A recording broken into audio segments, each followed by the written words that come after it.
Believe me, we as a group reporting the sustainability and integrated reporting for last 15 years, but with all the change in the landscape, we are finding it very difficult to align, even in the new requirement which has come in BRSR. It is so granular and detailed data the regulators are trying to get from the organizations. Now let me talk about global emissions. Global greenhouse gas emissions continue to rise at a time when they need to be rapidly falling.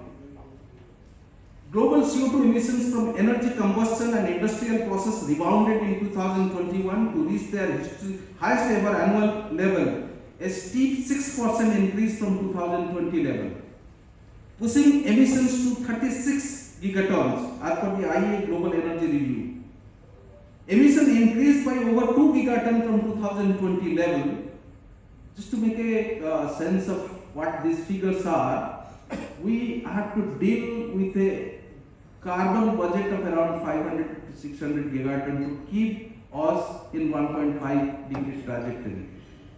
The way we are moving, if we continue doing that, we will soon be out of the carbon budget.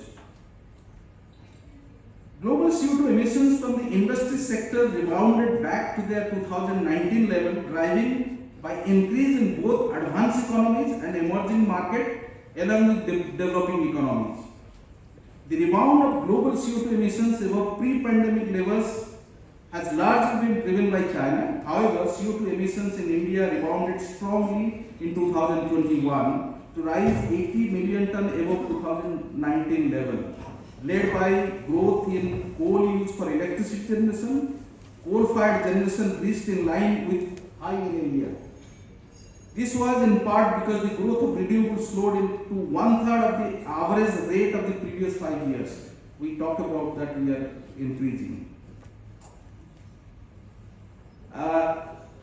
In the IPPU sector, that is industrial process and product use sector, that contributes approximately 7% to India's total GHG emissions, as per an estimate from GHG Platform India.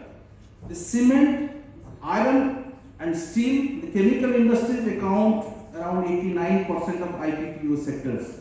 I am part of that. Decarbonization. Now, because I am from JSW and it's the largest producer of the steel, let me talk a little bit about steel before I close this. Decarbonizing steel production, which contribute around 0.7% of global GDP while generating around 7% of global CO2 emission, is a vital step towards achieving a net zero world. In India, we are producing almost 10 to 12% of the emissions, energy sector emissions, and contributing to 2% of the Indian GDP, which is obviously not fair share of the carbon space, and therefore we have a responsibility in the steel sector to decarbonize rapidly. And I believe if Indian steel sector can follow a sustainable development scenario pathway and reduce at least 60% of their emissions by 2050, then we will be in the right path to climate. So embarking on this journey to shape the market for green steel will require addressing three major strategic definitions or considerations. One is definitions, demand generation and adequate supply of green steel. So further, the Indian steel industry doesn't have an agreed methodology to evaluate GHG emission, and hence it is important to adopt a specific methodology in this context. Although I will not talk much really about the steel industry here because I understand it's a general ESG conference, but one thing I would like to state that JSW as a group is taking a lead in decarbonizing from the various businesses. We have kept ourselves a demanding target to further reduce. And what I would like to conclude for the steel sector decarbonization, a vibrant steel industry has historically been the foundation of a nation's rapid industrial development. In fact, before the meeting when we were discussing that energy transition is happening rapidly, I am sure Rambabu will talk about the green energy transitions, and I was asking the question, for all this, somebody has to make steel so that you can produce solar and renewable energy. Now question is that can we make that still in an efficient manner and contribute to the decarbonization of the whole sector. As we all know, India has committed a net zero target by 2017. If we have to achieve one thing, we have to keep in mind that all sectors and all industry will not move in the same pace. Some will decarbonize faster than others.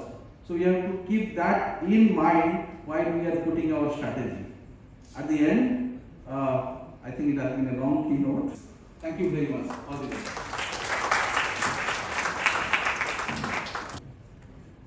Good morning, everybody.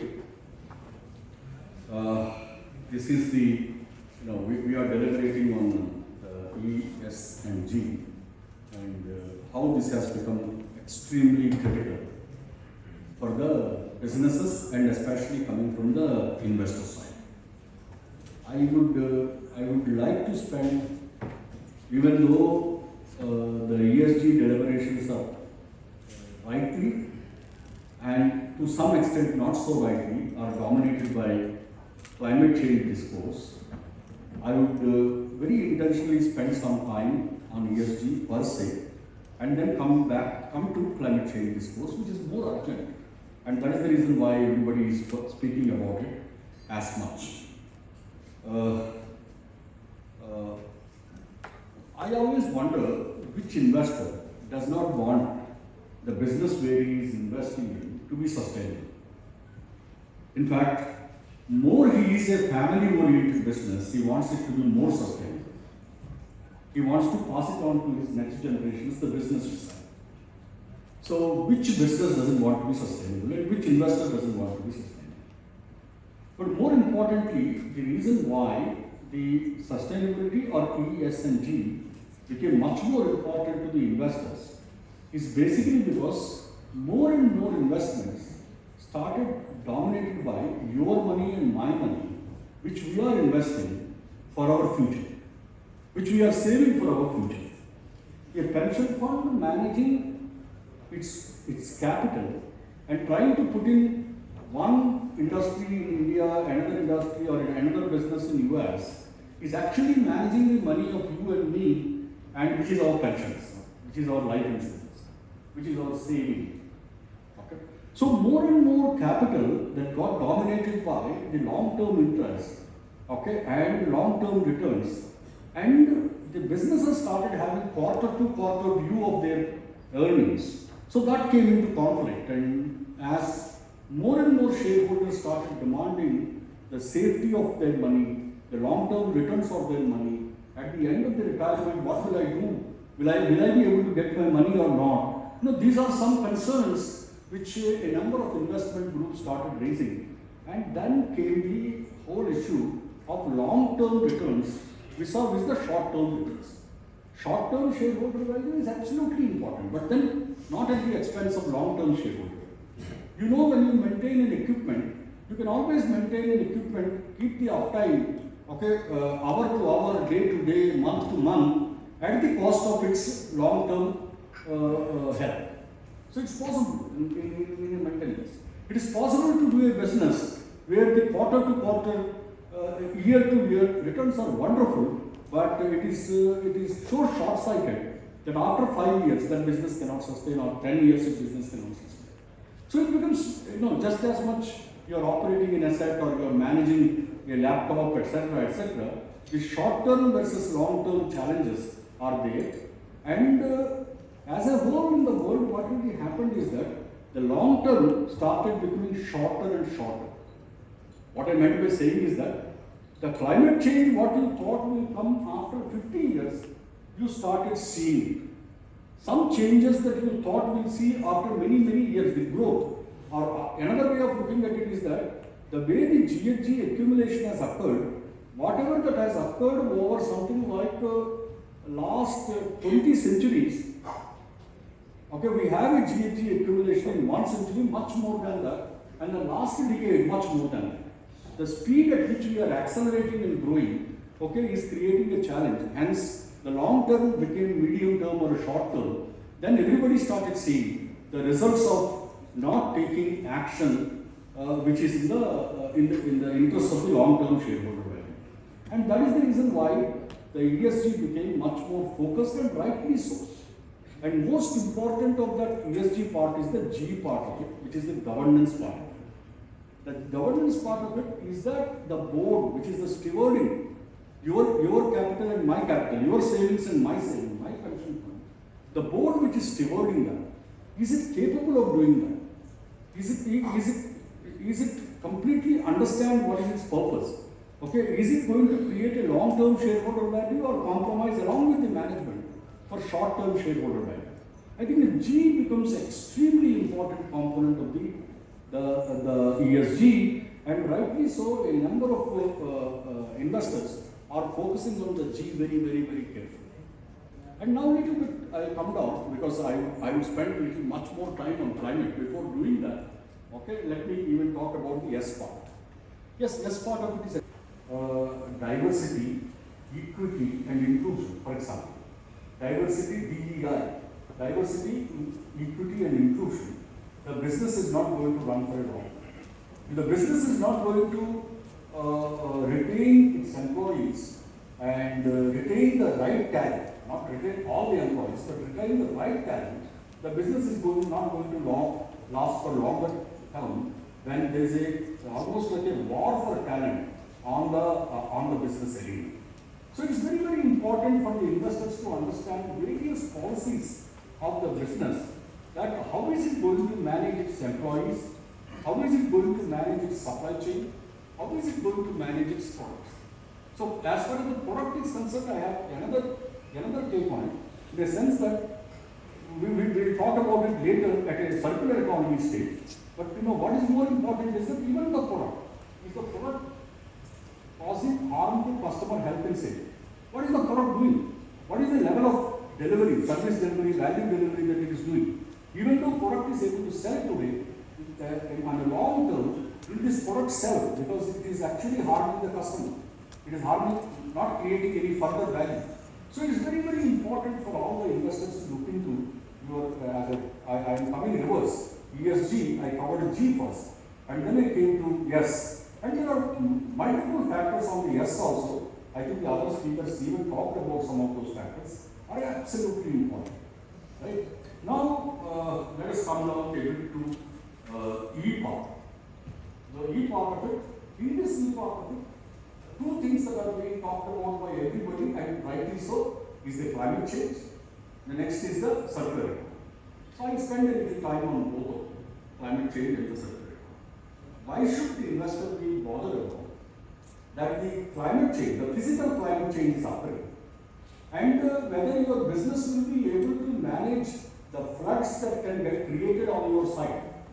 Did your stormwater drainage that you designed on the site, is it capable of handling the double intense rainfall or 4 times intense rainfall occurring in a short period of time, as it occurred a few days ago in Pakistan or in Bangalore?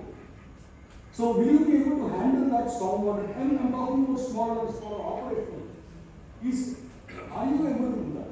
On top of it, why should investors be bothered about if you are let us say a pharmaceutical industry and having a coal-based power plant on your site, and the power is coming from coal-based, and you are able to do a good profit because the coal-based power plant is able to deliver the power at a reasonably good price, and that is one of the important factors of your profit.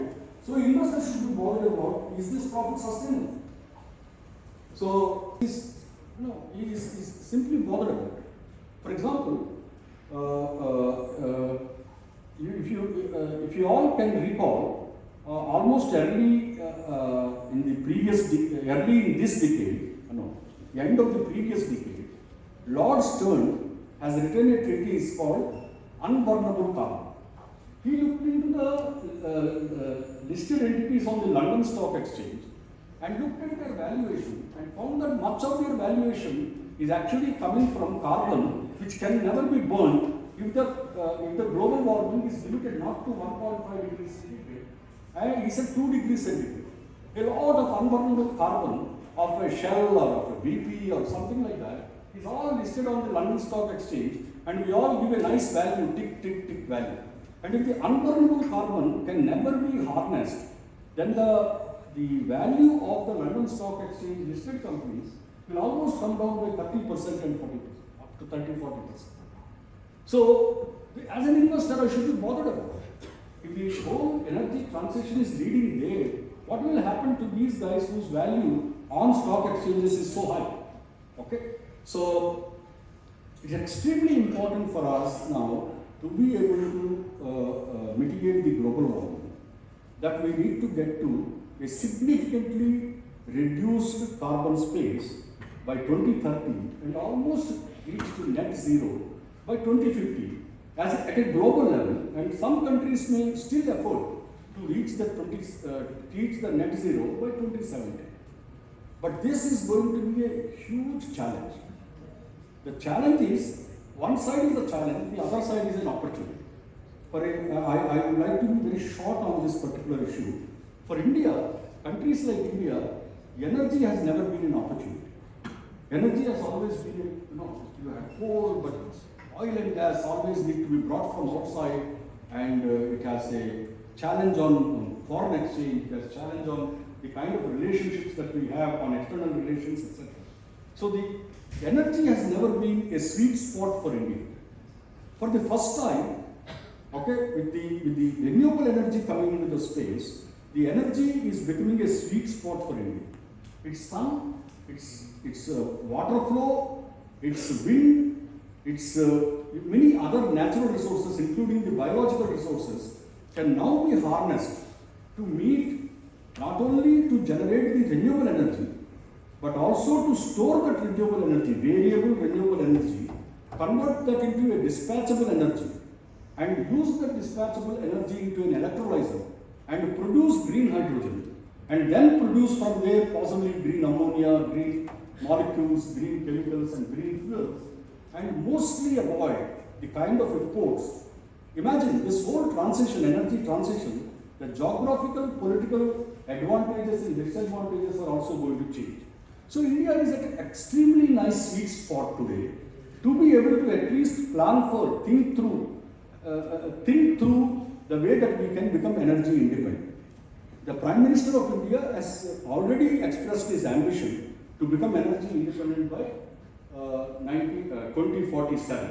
So to us, at Greenco, my company, we are essentially a renewable energy storage, green hydrogen, green fuels, and green molecules company. So for us, the energy independence seems to be something, is a possibility, but really all of us have to struggle and go towards that to harness this opportunity that was presented to India post-industrial revolution. We never had such a nice opportunity. We missed the bus in industrial revolution.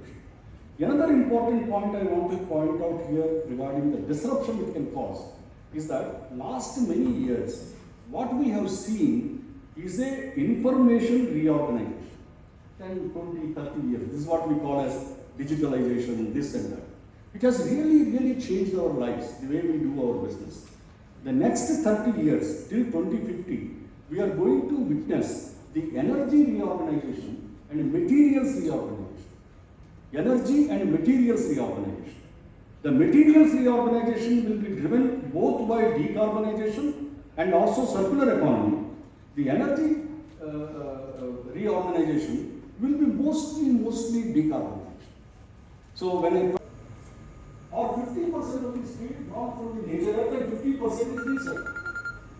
The 50% that I am talking about 2050, 50% that get recycled will it be from an electric arc furnace driven by a renewable electricity which is dispatchable, which is 24/7.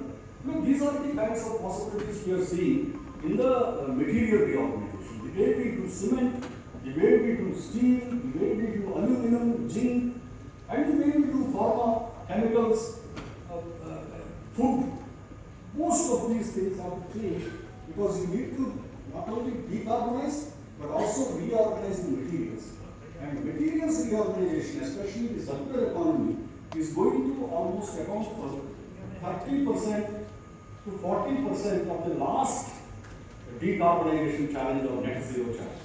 So it's very, very important. We would not be able to address net zero continuing to produce steel or continuing to produce gin or continuing to produce apparels from drawing the natural resources. A significant part of them have to be through circular economy, and a part of them has to be from the natural resources, but pursuing a process which is almost next to net zero. So that is the kind of a roadmap we are going to have. And why should investors be bothered about asking me a question that is your business ready for that? Is your business ready to do? Is looking at quarter to quarter results, at least that 4% or 5% should continuously nibble and start asking the questions about the long-term shareholder value and start orienting the business towards the long-term shareholder value. And that is the story of the ESG.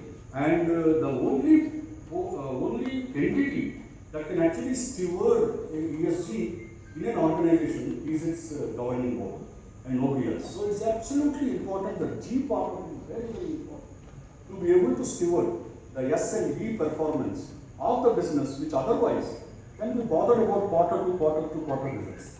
Don't accuse me of plagiarism of your points, but I want to say that great minds think alike, so we all are thinking the same lines.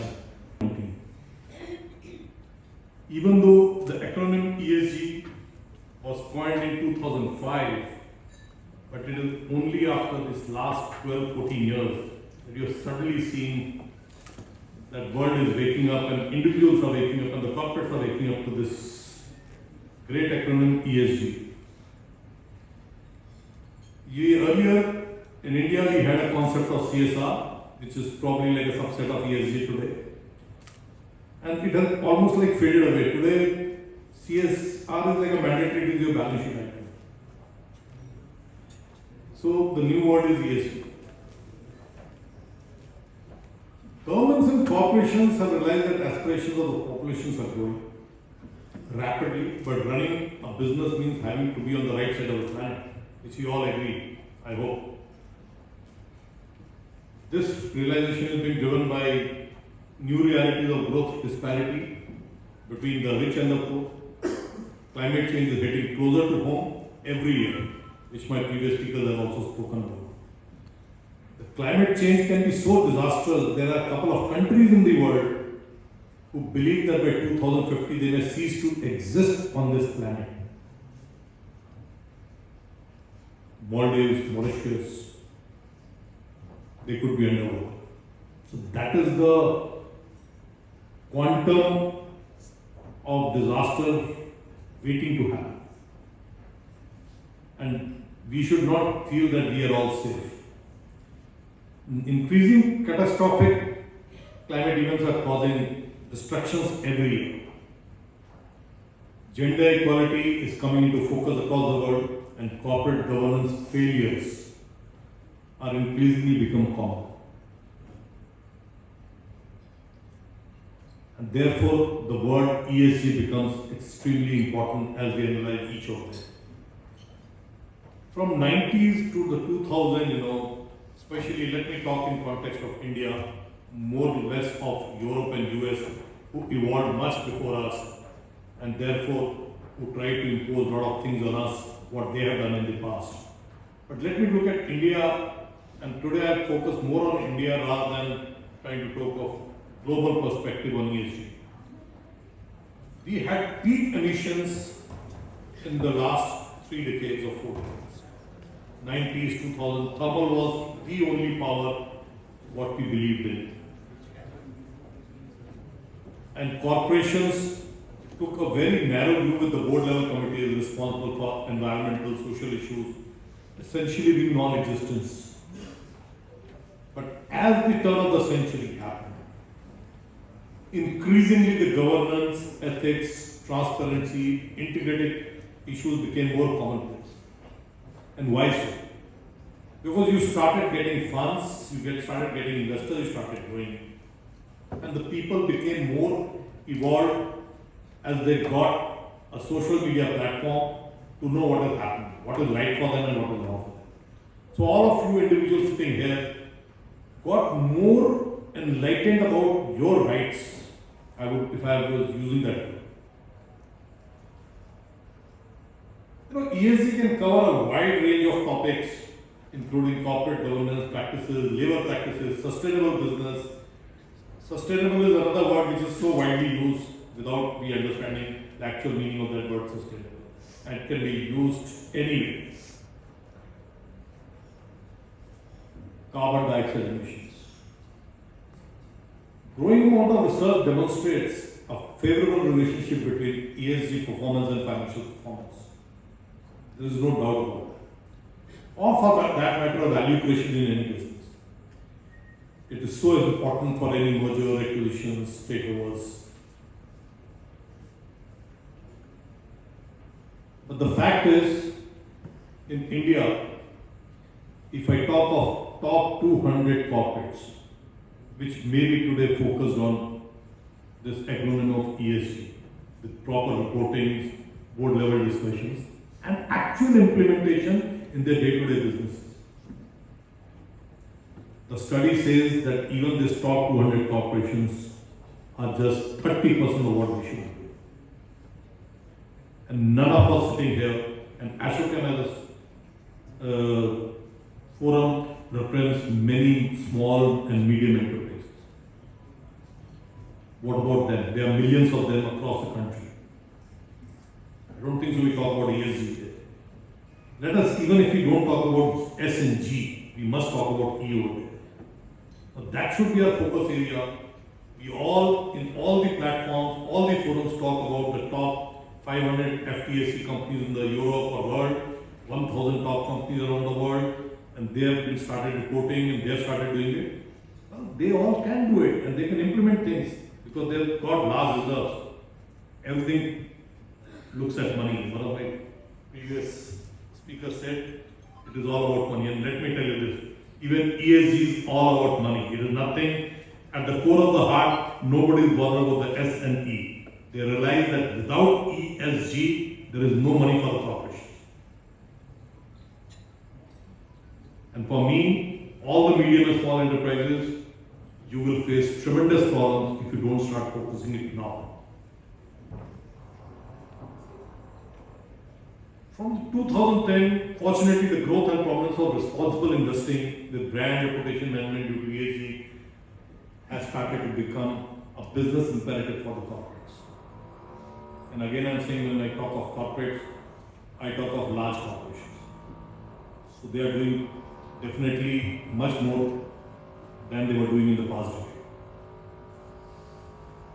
Sustainability and ESG are on the verge of a hockey stick. Curve driven by investors, regulators, boards, CEOs, employees, suppliers, and customers. Every stakeholder has to be involved. You cannot say that I am doing it because my board has given me a mandate, but if you don't involve the entire value chain, including the government, I doubt this is going to be successful. There have been an exponential growth in investments from 31 trillion in 2008 to 61 trillion US. Regulations around ESG is growing to 172 laws in 2018 versus 46 only in 2016. So the focus is there and everybody is focusing. It's not that people are not doing enough, everybody is doing enough. But is that enough?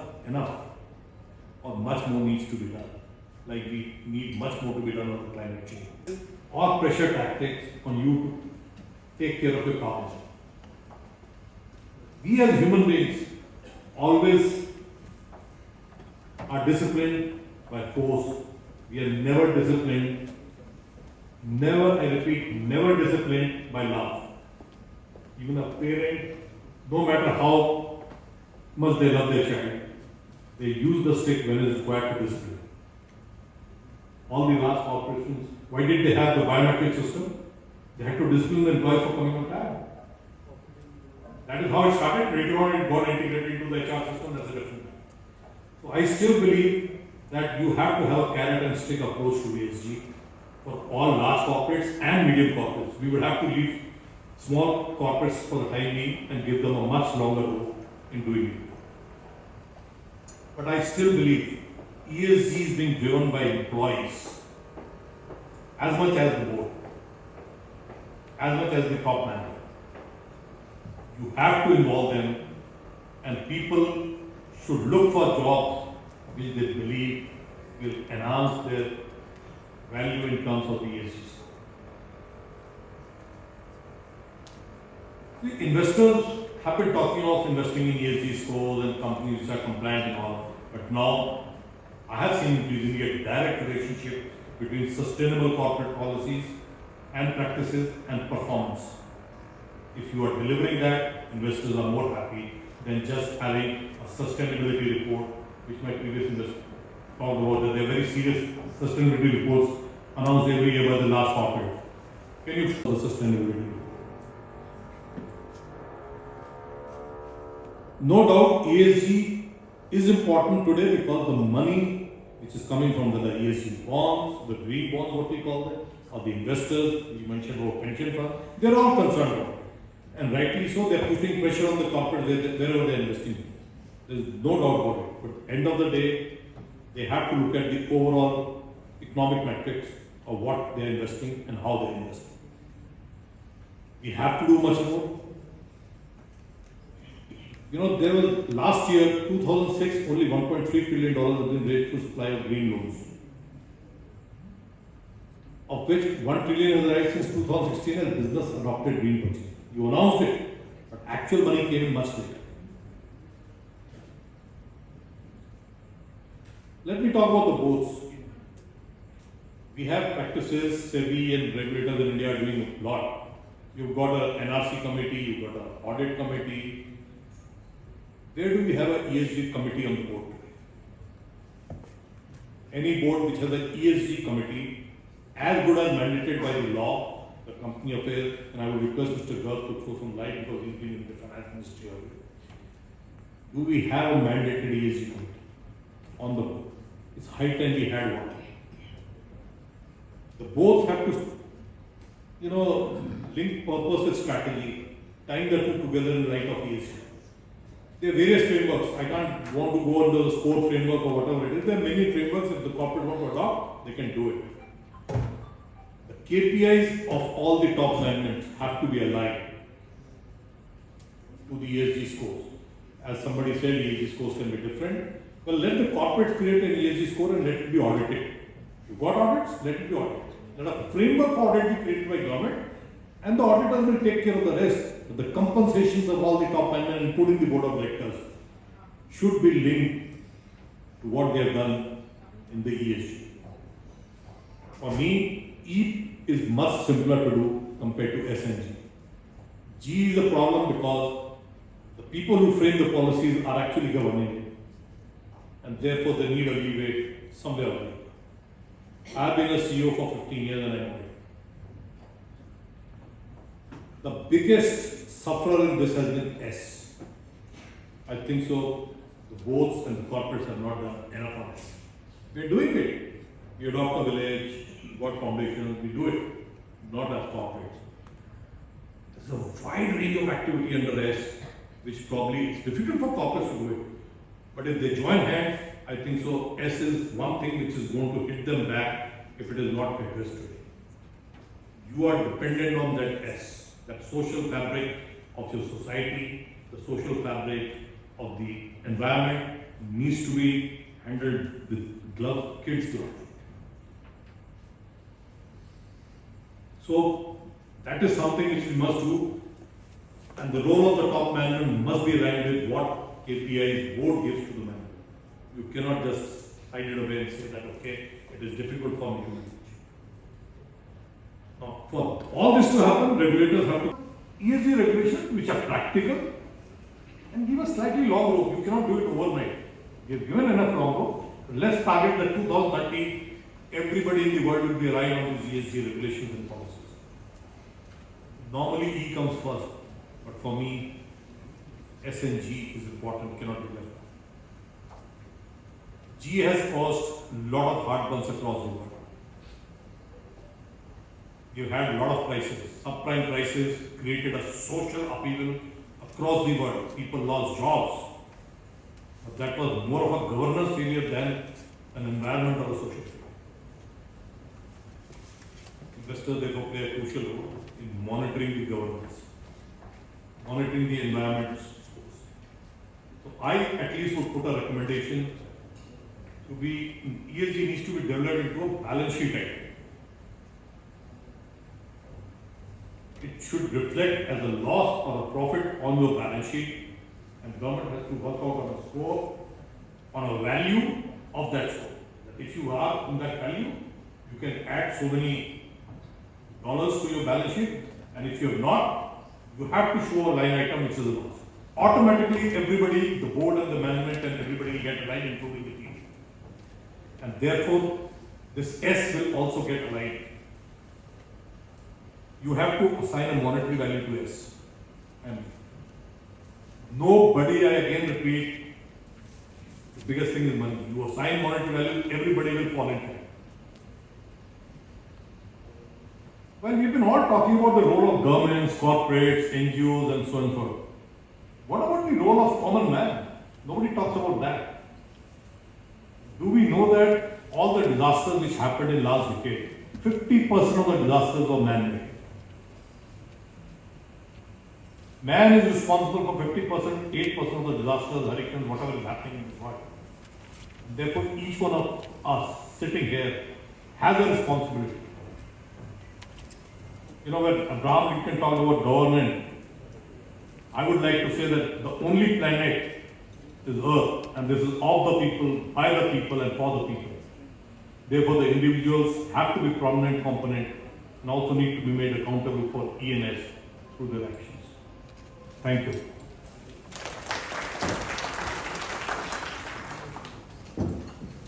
Jane. Now it's time for us to release the knowledge report, which has been jointly prepared by ASSOCHAM and our knowledge partner, CRISIL. I request Mr. Pranav Master, Director Consulting Sustainability at CRISIL Market Intelligence and Analytics, to please also join us on the stage as we.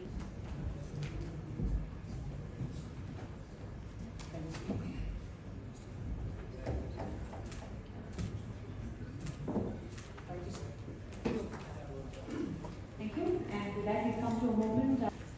Still it is morning, so good morning to you all. Nice to be here and talk on a subject which is so fascinating, so important. I think you heard our industry experts, the ESG experts, and the sense of the climate change, the world coming to an end, rising temperatures, enormously enhanced regulatory, investor, other compliance burdens, etc. Gives you a sense that possibly we are not very far off from the really catastrophe. So I'm not the doomsday here. And what I will try to do to speak on the subject today is to sort of go a little bit into why we have come to this stage today, and then what exactly is required to sort of pull us back from the precipice, if I may say so. What we have done so far is basically an investor and the regulator-driven sort of agenda on ESG, which is resting on three big things.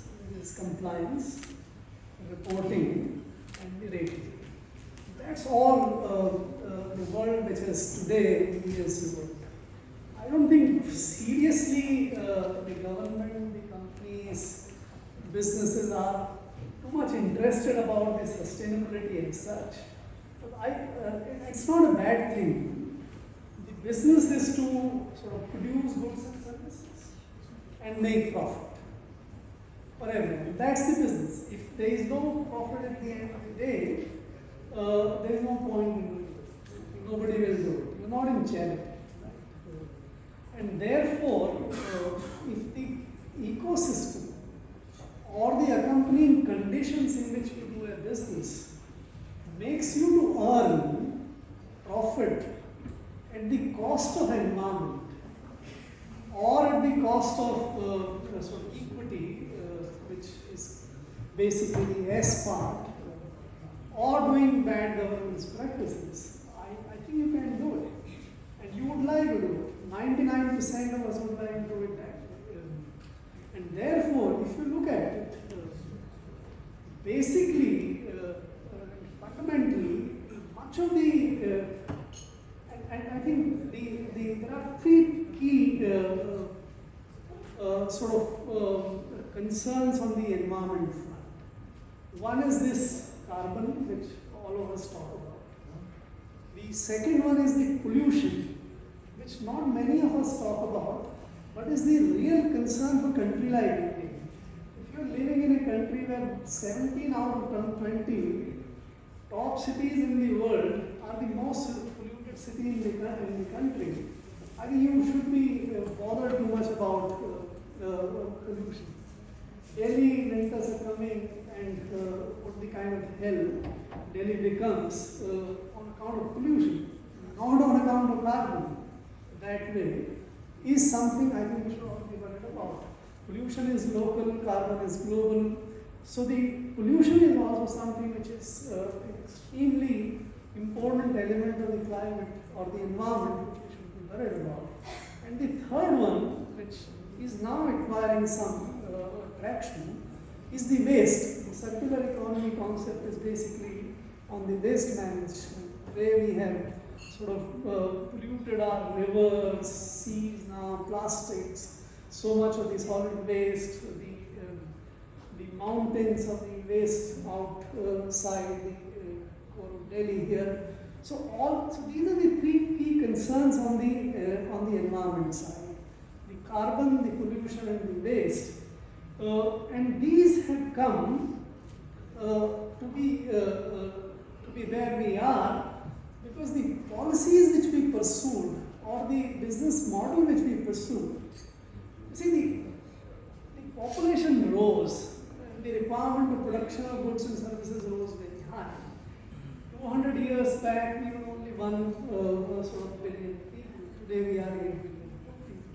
If 8 billion people have to eat, you have to produce more food. If they have to live, you have to make more houses, etc., etc. And you have to produce a lot of goods and services. And goods and services, besides in the land, you produce by using materials, steel, etc., has come up. But the biggest element which is there into this entire production system is the energy. I think the data are all reasonably well known of about 20 odd billion tons of the material which we take out from the earth, bottom of the earth. Roughly about 80% or 15 or 16 billion is only fossil fuels. And when they get burned, used in the process, they produce all the carbon dioxide and they also produce all the pollution, whether it's the sulfur oxide, nitrogen oxide, and things like that. So the model of the production system in the world, which is based so much on the fossil fuel use, and we pursued policies where if you socialize the pollution or if you socialize the carbon, the business can transfer that cost to the people of the planet. That's how it worked. There was no cost on socializing or making the emissions of carbons and the pollutions out. I think you all are hearing from last 2015, the government is trying to sort of make it mandatory for the coal power producers to install in equipments to sort of arrest sulfur oxide and the nitrogen oxide. But those are being postponed because the industry is not in a position to do it. So the reason to my mind, fundamental reason why we have come to this pass is that we have adopted a certain kind of model. And that might have made sense because that was perhaps the only way the energy could be used at that time. Now, when we are in this crisis, in this situation, fortunately for us, there is an alternative system of energy production coming up.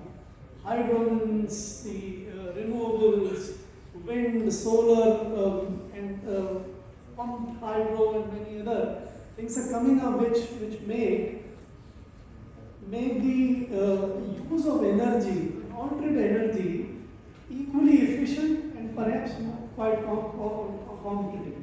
And therefore, to my mind, the way we should go forward is instead of focusing too much on compliances, which, as is also has been mentioned very well, is becoming more of a sort of picking kind of job just to impress the regulator and the investors that yes, we are doing everything what we can do, and without really making any difference to that.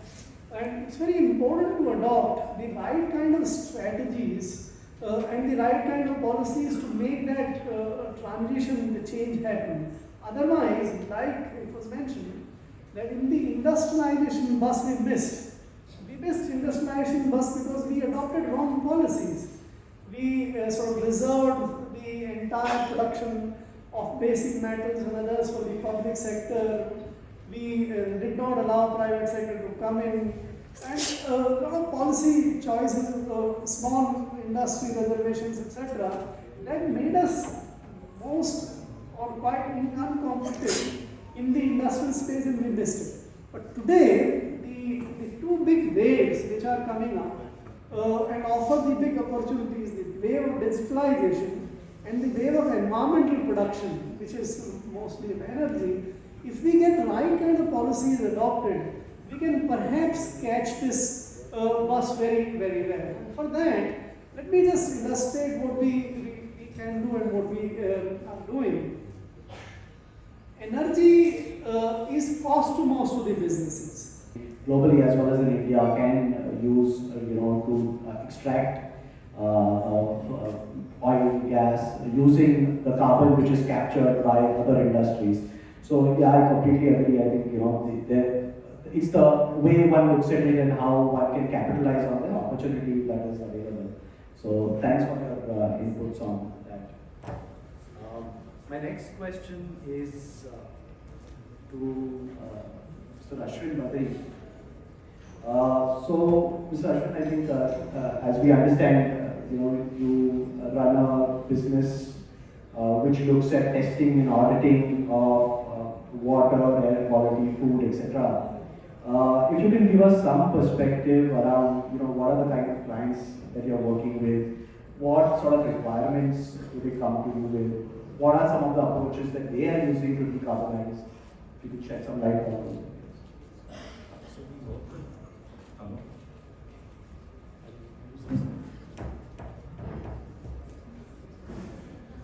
So we work with multiple industries. We actually work with corporate companies where they want to understand what is the indoor air quality, they want to understand what kind of emissions do their offices produce, what kind of, they have DGs, most companies today have DGs, what those emissions are. We work with the industries, factories where they want to understand what are the flue gases which are coming out and all that effluent, what is the quality of the effluent that they're producing. We also work with a lot of water treatment companies where they want to see the effectiveness of their plants. Because at the end of the day, all the emissions which are coming, there are processes in place to reduce the severity of this emission. But if those processes are not adequately calibrated or they're not working properly, they will never know without testing. So if you want to improve something, the first thing you need to start is by measuring to see where you are at. So my personal mission has been to improve water, food and air quality in India. The reason I started Equinox was if I want to improve water, food and air, I first need to measure how bad is the water, how bad is the food, how bad is the air. To my surprise, we are doing much, much better than the public perception of water and food in India. Air is slightly a different story, but that also is getting better as we go. So when most companies come to us, the first thing that they want to understand is where do we stand? Because if you want to improve, you first quantify. Right? So we first help them quantify what are the pollutants, in what quantity, we help them understand what are the government norms, are they following them or not, and if they're not following them, what are the steps they have to do to follow.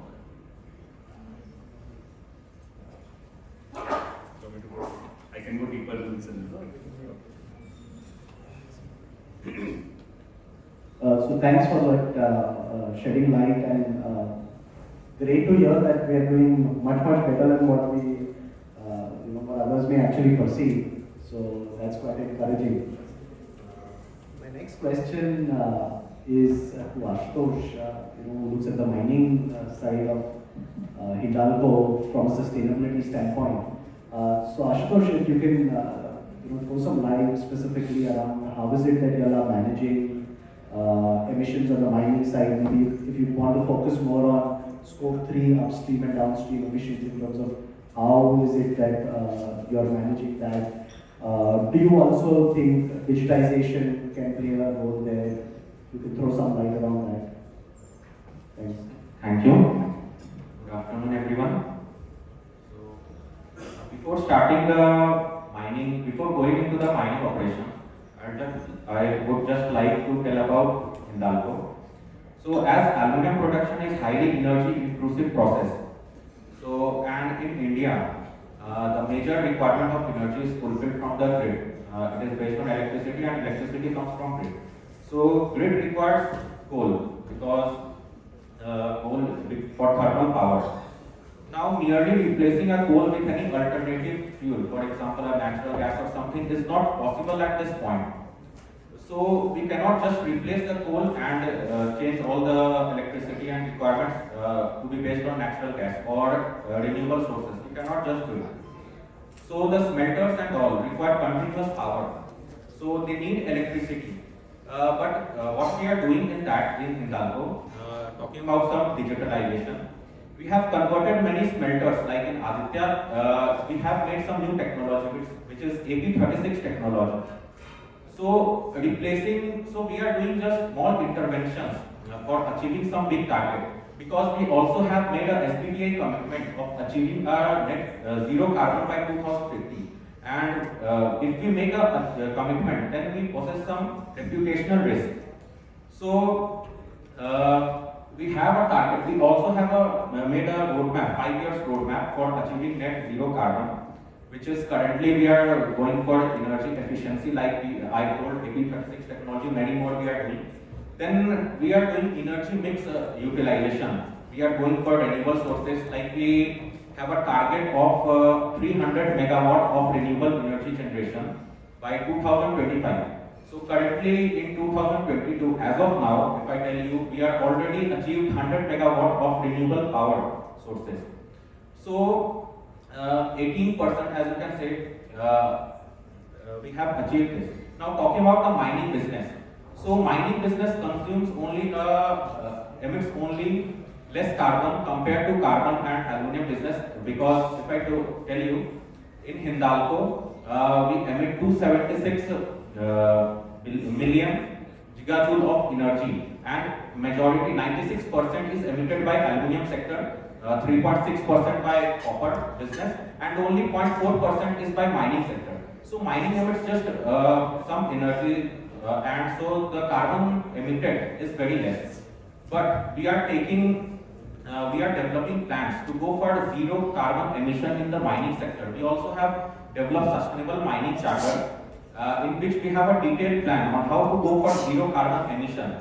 Now what we are doing is that all the energy requirement of mining process we are fulfilling by renewable sources. In most of our bauxite mines, we are developing renewable power plant, because the requirement is also less. So power plant will do all the requirement of mining business. So basically, by this intervention, we can reduce 25%. We have a plan to reduce 25% of energy from all our bauxite operations by 2025. And so the majority of the target to reduce the energy and to reduce the carbon is linked to the aluminum business of Hindalco. So currently what we are doing is that we are reporting all scope 1 and scope 2 emission, and it is being displayed on the public portal. So now what we are doing, we are going into the depth of scope 3 emission. But scope 3 emission poses some challenges and all, like double counting and all. Like what is the scope 3 emission for us, is the scope 1, scope 2 emission for most other business. So therefore, we are looking into opportunity how to develop how to develop an exact value for scope 3 emission. So after the completion of scope 1 and scope 2 finalization, all the figures and all, we'll go into this. So we are developing technology for calculation of scope 3 emissions. Thank Thank you, Ashutosh, for sharing your roadmap thoughts around and the plans that you've already undertaken, the projects that you've already undertaken, and some of the plans that you have to achieve net zero. And I think, like you rightly pointed out, clearly as far as Scope 3 is concerned, currently there exist certain challenges. I'd like to take that thread forward with Monica. Monica, how are you looking at Scope 3 emissions? Are you seeing challenges? How are your plans? Because as we understand, you all also look at Scope 1 and Scope 2. Scope 3, what are your thoughts? Are the challenges? How do you intend to overcome those challenges? So, till last year, we used to report only Scope 1 and Scope 2, though we had some calculation or some estimation for Scope 3, but for this year, we have actually calculated the Scope 3 emissions for 5 or 6 categories. For other categories, we are still looking for to embed maybe in the next year reporting. And actually JSW Cement is not even listed. So but being a group company for the whole JSW group, we want to move a little faster so that whenever we go in public, so that we are prepared for all the disclosures requirement. That's why this year we are releasing our first integrated report, and we try to fulfill most of the requirements as per GRI, as per integrated framework, and some of our GCCA, which is Global Cement and Concrete Association, we are a member, and our MD, Mr. Parth Jindal, is the chair for that. We are fulfilling most of the requirements, and though there are few challenges like what my co-panelists have shared, but we look forward to overcome those challenges and fulfill all the even Scope 3, all categories requirements also. And having said that, I would also like to bring in one more thing, that in the recent guidelines for SBTi, it has mandated that whenever you are setting that net zero target, you have to take Scope 3 also into your overall target boundary. So that's why until or unless you have some baseline, you wouldn't be able to set any targets. So that's another reason we are going forward with that. Yeah, thank you. Thanks, Monica. I think corporates such as yours are showcase entities. Being not listed, also you're going ahead with some of these initiatives, so that's great to hear about it. Further, moving on to a slightly different topic, I'd like to hear Mr. Mukesh's thoughts around eco-labeling. That's an initiative which could potentially drive the market to and create demand for greener products, if we were to say so. What are your perspectives around that? Eco-labeling, what you are seeing is a good tool, and provided the buyers have the capacity to absorb that additional cost, whatever is coming from there. And it is not always that putting a product under eco-labeling, I am increasing the cost of production. It is not always like that. It is our concern. But if we follow the general guidelines, if we improve our efficiency, if we improve our productivities, if we take care of our energy consumption and other things, we can control the cost within that limit. So, like I am giving an example in TMT bar, we have started eco-labeling. And when we started eco-labeling in the TMT bar, and that is the first product in the steel industry, we have brought it. But customers are not aware about this thing. What is this eco-labeling? Some people have put additional money and they are expecting that we will get some extra money out of it. So who will have to pay this money? This consumer has to pay it. So somewhere, other countries, if you see where eco-labeling has taken place and is taking momentum. So initiative has been taken by the government side. So that they have started giving some preference to the eco-label products in their procurement. Because if you see in any country, large part of the procurement is by the government. And if we take something there, then we can do it. But here things are different. Okay, on one hand, I have to increase my steel requirement, so that I have to hold. I can't do this. Customer, real estate, whether it is a real estate, whether it is building construction, other things, they are not aware at all. Awareness about this thing is not there. Okay, what is my carbon dioxide emission and other things. Some companies like in consumer goods have started putting labels that this thing is made of 100% recycling. But are they getting any extra money out of it? No. But they have adopted such practices where by doing that thing, they are showing a commitment to the society. And unless, because today you can get an environmental clearance, you can get a consent to operate, you can get a consent to establish. But the most important thing is the social license to operate. Who will give you the social license to operate? Social license to operate will be given by the society, where you are operating, where you are working. And around that only, lot of companies have failed only because of the not getting social license to operate. And like examples are there in India, whether it is in Odisha, whether it is in Assam, whether it is in Goa, number of companies have failed. Number of companies could not put up a project only because social license to operate. So don't take eco-labeling by just saying that I have to sell my product. You are gaining a social license to operate from this. So this is a good initiative, but awareness has to be brought in. And unless that awareness is brought in there in the society, it will be very, very difficult to get mileage on these type of things. Thank you. Okay. To add on to what Mukesh sir said, so eco-label is like nutrition label. You have on the food, nutrition label, how much calories and how much fat. So eco-label would give you some idea about the environmental footprint it has. So I guess for the products like I guess I have seen only for the electronics that it is 4-star or 5-star energy efficient. So that is one kind of, I would say that would be eco-label. But I guess for the products which has the most material aspect, for example, for cement, CO2 is the most material aspect. For beverages, it would be water, say Coca-Cola company and all those things, it would be water footprint.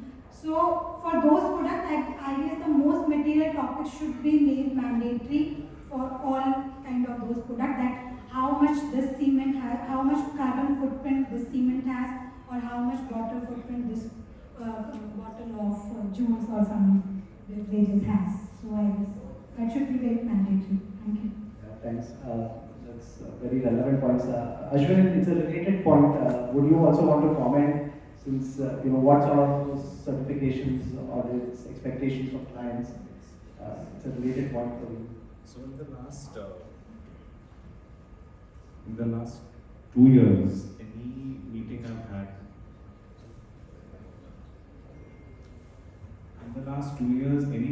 had, with any C-level executive, the S word has always come up. There are two questions. One is, what are you as an organization doing to be sustainable? And two, how can you help us become sustainable? Right? Which is, I'm very, very glad to see that the top management, and by the way, I'm not talking about the top 1,000 companies, I'm talking about the mid-sector, which was quite surprising for me. But I'm also I was very happy to see that conversation. Most people right now, when they look at sustainability, when they're building something new, they look at LEED and WELL certification, they look at IGBC, which is Indian Green Building Council certification, they look at ISO 14001, which is Environment Management Systems. And their expectation out of all these certifications is, one, it will help them enhance their brand, two, it will help them protect their people and their stakeholders and add more value to the stakeholders. But three, they also look at this, okay, how is this going to improve my positioning in the market? Now, by my building being LEED certified, is that going to result in my product being sold more? Not really. Like, would you care if the company you're buying from their office is LEED certified? You wouldn't even know about it. So a large challenge that most C-levels face is today all the investments to make their products more sustainable, to make their offices more sustainable, is looked upon as an expense. The minute we're able to turn that expense into an investment, the whole thing will change. Right? So as Mr. Garg also said in the opening address, it's finding out to be all about money. The minute they're able to take sustainability and make sure that people who are investing in sustainability businesses which are investing in sustainability, and I'm not talking about again the big thousand, it's the medium and the smaller sector. If somebody is going for ISO 14000, if they are going for a more sustainable way of producing the product, they should be given some credit, either from the government side. Obviously those things will take time, but even professional buyers, right, like companies when they're buying, if you find two products, one is 5% more expensive but is produced in a sustainable way, would you still pick it up? Like today, a very good example, and I work more closely with the food sector, so I'll use a couple of food examples. Organic food. How many of you buy organic food? Can you just give me show of hands of? Okay. Now, organic food is a little bit more expensive, right? Like if you buy organic bhindi versus normal bhindi, you're getting the same product, but there is some assurance that lesser pesticides were used. But now, since organic is displayed on the pack very proudly, people who are conscious of it will purchase it. It's still not reached, it's hardly 2 to 5% of the country will offer organic food, but that number is rightly growing at a staggering rate. Right? Now we're seeing a lot of mock meats coming in, mock chicken, mock eggs. Many people feel when they hear about mock meat, they feel that, oh, it's for vegetarians to try. That's actually not that's not the reason most of these companies were created. The surprising thing in which I found out after some time is it's an environmental impact. To reduce 1 kg of chicken or pork or eggs or beef, India not beef so much better, but global beef also, is because of the amount of water and energy it takes to produce that and get it to your table versus what it takes for mock meat, right? So all these small trends which are coming up, but companies are finding it very hard to be able to make their consumers aware. So I think the big challenge which most companies face is awareness and education. And I think this confidence itself is something that I'm very glad that we're having. 300 people showing up for an ESG conference is very heartening, because all of us care somewhere about environment, we care somewhere about the social and the governance aspect. Because at the end of the day, we are living on one planet, it's our job to make it happen.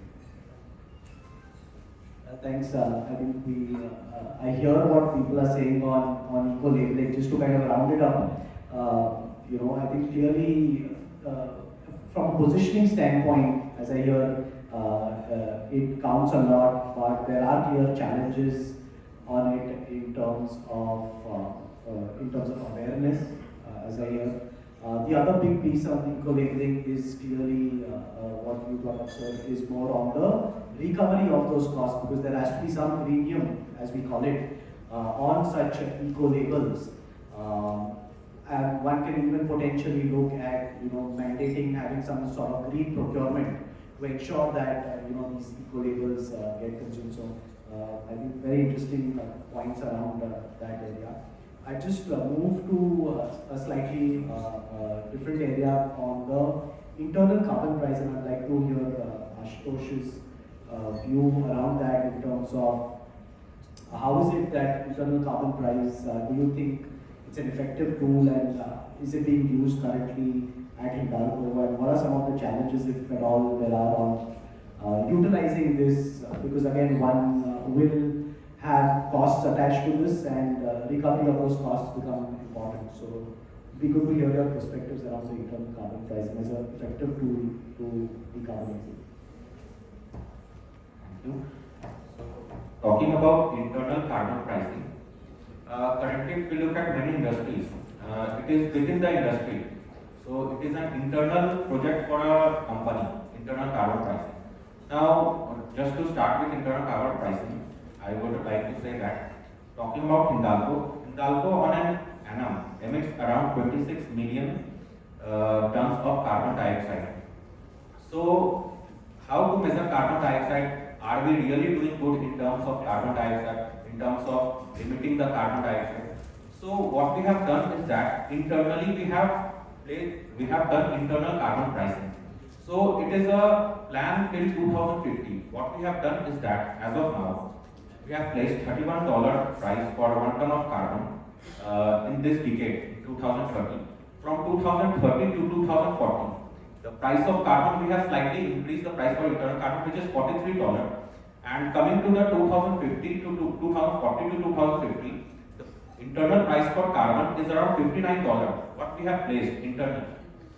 So, first of all, this is a pilot project for us. Will it going to help is it helpful in the long run, or is it a failure for placing the price for internal carbon? So just we are checking. Now the placing of price for internal carbon is mandatory in my point of view, because we need to do some strict measures and rules to limit the carbon dioxide emission.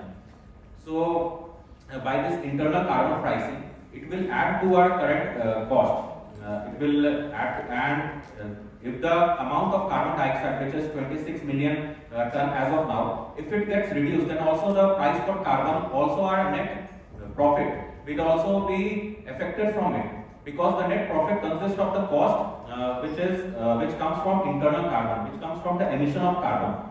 So as we need to reduce the amount of carbon, which is 26 million ton, to zero by 2050, which we have commitment of SBTi. So we have placed this internal carbon pricing, but it is internally. We have not developed it for. This is not a legal requirement which we have to fulfill, but we have placed it internally. Because just one last line. By 2050, if we go from now, only industry which will perform best, only the best performing industry will survive in this world from now, because industry which will adapt to climate change and will only be going to survive in the upcoming decades. So we have done this internally. Thanks, Ashutosh, for sharing your thoughts around internal carbon price and how you're using it. In the interest of time, I'll just take one last question to Monica. Monica, I think climate risk is becoming increasingly critical in terms of its assessment, given the frequency of adverse climate events that we are seeing. Is that something which at JSW Cement you are in the process of doing, have done? What are the challenges around that and how do we overcome that? Yes, we have started internal assessment as per the TCFD guidelines. And the whole exercise is actually, when you actually work on it, it is quite challenging, because there are so many things you need to work on, and also you need to get people from other departments also who are not so from sustainability, especially from finance. Then you need to handhold them, and now I guess if I compare, then today the financial community is much more aware of the whole aligning your framework or aligning your risk assessment process itself with TCFD. And as of now, we have done it internally, and we want to go some external verification or some external validation that whatever methodology we have adopted, does it make sense or not? And I would also like to add onto the carbon pricing. I would share one insight, because I was attending this training 2 years ago, and 2 days ago. So there was this online model, a simulation model, where it says that which lever will contribute to reduce the emissions in the future. So today we are at 1 degree around, we have already increased the overall temperature by 1 degree. And in 2050, if the whole thing goes as it is, it will be rising to 3.6 degree.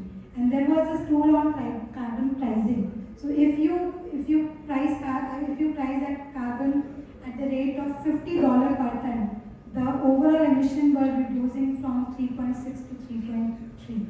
And if you go for $100 per ton, it was reducing to 3.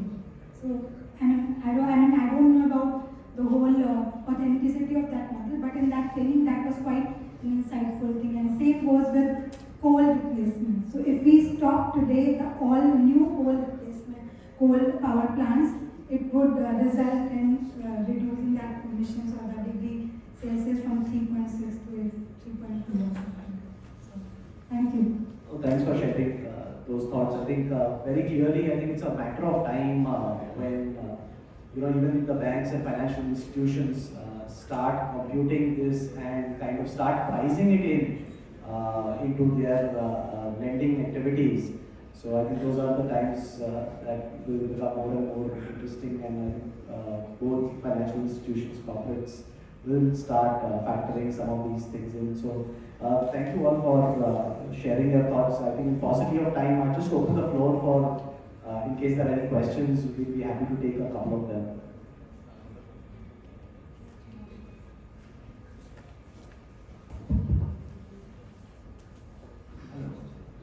Good afternoon, sir. Hello. My question is that to convert the solar energy into electrical energy from sun, so we need solar cell, or the main component as a raw material, silicon and germanium is used for making the semiconductor. But after 25 years or 50 years, a large, huge amount of the solar cell is collected. So what is the way? What is company doing for decomposition of that solar cell? Is collected much more, which is very dangerous. So what company is doing in that direction for research point of view? Next question, my sir. Only two questions. Just I want to answer you because it is not only solar panels. It is all the electronic waste and other things under Ministry of Electronics and Information Technology. Some centers for advanced, Center of Excellence for E-Waste Management has been created. And you may be knowing the one of the centers is in Hyderabad. There already technology have been developed for recycling of these solar panels, electronic waste and other things also. Even like magnets, electromagnets we use. How to recover those things from there? How to use platinum, silicon, all those things, technologies are getting developed. And more institutes of CSIR like IIT Bhubaneswar, MB Bhopal, they are also taking part. And I think in number of local industries have already been developed, which they have started from like mobile, computers and other things. But solar panels, because it is yet to take some time to come up for these things. But technologies have already been developed to recycle those things and to do a management of all those things. So because you may be knowing one thing, 11 committees have been formed under NITI Aayog, all circular economy, and these things are also there. E-waste management is one of the committees where all the guidelines, rules, directions, technology development, all those things have been planned there. So I don't think after 10 years or 15 years, when those things will come as a for disposal, so recycling will not be an issue for those things. Thank you. Thank you, sir. Thank you. Sir, my next question is that what is Indian government is going to be doing for reducing the CFC to reduce the ozone hole? Already, because if you see, a lot of things have already been banned, like in refrigerations and other things. If you see other industry where fluorine and other things was coming, it was coming from the aluminum industry also. There also a lot of measurements have been taken. So a lot of these things of CFC type of compounds have already been replaced by other things also. So if you see in the last 10 years or 12 years, it is not only in India, but in other parts of the world also. This issue has been tackled, and I think today we are in a very, very good controlling position. And if you see any ozone impact and other things, that is not going there. Thank you. Question for Madam Monica. You have said that your emissions are 1/3. Yes. Are you using slag or something? Yeah, that's the Brahmas, I would say. So the whole philosophy started, starting JSW Cement is based on the philosophy of circular economy. So we had JSW Steel that was generating enough amount of slag which we were selling it to others. Then, probably the founders and Mr. Jindal, they thought that why don't we start JSW Cement itself? And currently, almost 88% of our overall product portfolio is blended with slag. That's the main reason for the emissions. Yes. The secret should be revealed. Yeah, okay. No, I didn't get. Otherwise, that It was not some efficiency out of the air. No, there are other things also which plays the role. But like I said, that if people are not aware of the whole cement manufacturing process, it's the clinker which produces most of the emissions. And if we replace that clinker, then the overall CO2 emissions would be lower. So, and while he asked about the SBTi emissions or SBTi targets, I said that one of the lever we have actually actually exploited to almost the highest level. But there are other things, RE100, renewable energy. We have committed to RE100, EV100, EP100. So we are working on all those levels also, or all those levels for the future. Yeah. You're very forward looking. Yes, yes. And I feel proud to But, work with everything. Rakesh, I was just wanting to know, when you are talking about or steel, is it only the last stage that it's eco, or right from the steel making? Eco-friendly, sorry, eco level, has it been from the this thing, what is that called? From the steel making stage, or it is only the machine, the rolling stage? No, sir, eco-labeling is because recently what happened in CII, we have created a platform there, eco-labeling, and they are the only organization there which are giving eco-labeling certification and other things. So I wanted to know whether I'm coming to that. the eco-labeling starts from the steel making itself, or only the rolling mill level, after which it is made into tall steel? I am coming to that. The main when we are talking eco-labeling has to start from the steel making only, from the mill. But whatever has been done till now, like I told you, eco-labeling has been approved for TMT bars and other things. That has been done for the rolling mill only, not from the this manufacturing sector. That is the one. But one thing more I just wanted to add you, sir, Indian cement industry, we must be proud that we are the best industry across the globe. We are the industry where we have reduced our emissions from 1.1 ton to around 0.6 ton. And thanks to use of slag, fly ash and all those things. And I think the cement industry is having a very good prospect in the future also. And once like geopolymer cements and other things start, so I think cement industry is doing fantastic thing. And maybe very soon they will break all records. When new type of things are. They must not be called villains by the environment. Pardon, sir? Because the percentage is high, they should not be called villains. No, sir, because if you see, steel is considered as the... We are consumer of the cement, so... Yes. No, but they can't be villains. No, they can't. Because all our growth depends on that one. Steel and cement are the backbone of the economy. And these two industries has to take the next level. Thank you. Overall, Indian cement industry has been good. Yes, sir. Yes. We should appreciate the cement makers. Yeah, Indian cement industry has. Whether it is India or foreign, we have to help them in improving the environment. That's one part, but they are doing another major job of for the construction. Yes. I would want to add to this. I'm Pallavi, I'm an architect, so I have a question for Ms. Monica and Dr. Mukesh.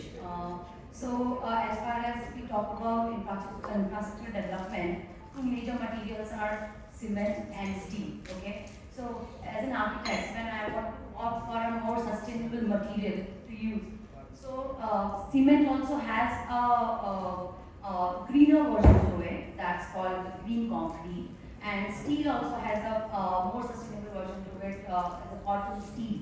But those two versions of cement and steel are not available in India right now. Like in Indian market, we don't find those things. So when can we expect that Indian industry which are manufacturing cement and steel would develop their R&D to provide us with more what would you call it, economically available material where we can happily use those materials and make the buildings more sustainable. Madam, just I want to tell you, it is not only in India. The debate is going on across the world. Okay, what is green steel? Because nobody could define till date what is green steel, and no consensus has reached. What is? No, I'm talking about cotton steel. No, I'm coming to that also. As far as the total steel is concerned, it is made in India to a large extent. All the Indian railway requirements we are making from here only.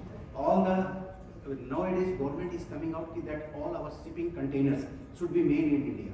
AMNS, JSW, JSPL, everybody is making around 0.8 million ton to 1 million ton Colton steel. Because Colton is a patented name of a US company. So that's why we cannot say we are making Colton steel. We have to see that the copper based steel is made in India, and that is made, and we are self-sufficient in that. All grade, whether it is a grade A, grade B, grade C, everything we are making here.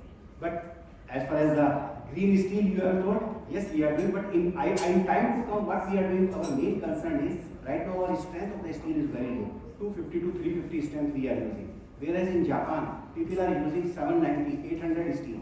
If we go to 790, 800 steel, our requirement of the steel will come down half or 1/3.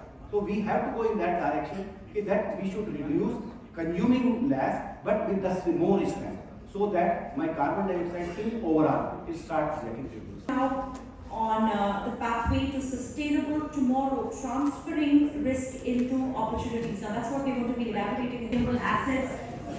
Then we'll also be elaborating on sustainability and innovation, innovating and financing innovation, financing decarbonization and innovative solutions. You're going to bear with us as we make the necessary arrangements on the day. And just a few moments from now, we will begin our next session. And as our panelists, we have Ms. Manjari Bharerao, Chief General Manager and Chief Compliance Officer, India Exim Bank. Ms. Sonal Verma, Partner Environmental, Social and Governance Advisory and Global Leader, Markets and Strategy with Behaviour Associates. Shri Untitled Chapter, Head of Business Development, DNB Business Assurance, India. Please have our next session. Thank you. Thank you so much, ma'am.